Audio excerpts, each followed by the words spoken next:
শিক্ষা জাতির মেরুদণ্ড, আর বাঙালির মেরুদণ্ডে শিক্ষা খুঁজে পাবেন না, কারণ এটা এক প্রকার ব্যবসা। এখানে যার টাকা আছে তার মেধা থাকে না, যার মেধা আছে তার টাকা থাকে না, যার টাকা আছে মেধা আছে সে দেশেই থাকে না। তুমি ঠিক দাও। এখন টাকাওয়ালা আর মেধাওয়ালার মধ্যে রাজ করতে আছে কোটাওয়ালা। হ্যাঁ, 56% কোটা, 44% প্রশ্ন ফাঁস। এখান থেকে শুরু হয় যোগ্যতা নিয়ে কথা। শিক্ষার্থীরা খুব শান্তিভাবে আন্দোলন করতেছে। মুক্তিযোদ্ধাদের নাতিপুতিরাও পাবে না, তাহলে কি রাজাকারের নাতিপুতিরা পাবে? সিনারি ঘুরে যায়।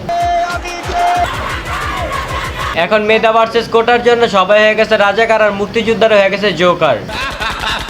হোয়াটসঅ্যাপ বাজান, দিস ইজ নট। আমি একজন ছাত্র, আমি কেন কোটার আশায় থাকবো? আমি কেন টাকা দিয়ে প্রশ্ন কিনবো? আমি কেন আমার ভাই বোনদেরকে পিটাবো?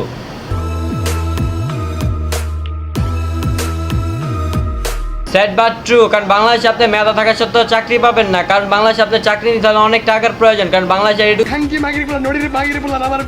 ইয়েস, এই রাজপথ থেকে সোশ্যাল মিডিয়া পর্যন্ত কোটা নিয়ে আন্দোলন হইতেছে। আসলে এই কোটাটা কি?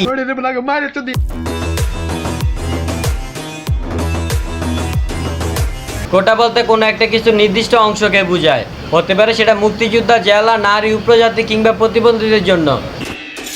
হতে পারে 1971 সালে আমার বাবা ছিল 5 কি 7 বছরের নাবালক, এই জন্য কি আমি মুক্তিযোদ্ধাদের নাতিপুতির কাছে হেরে যাব? আর 1971 সালের পরে জন্ম নেয় সকল পিতা পুত্র কি রাজাকার?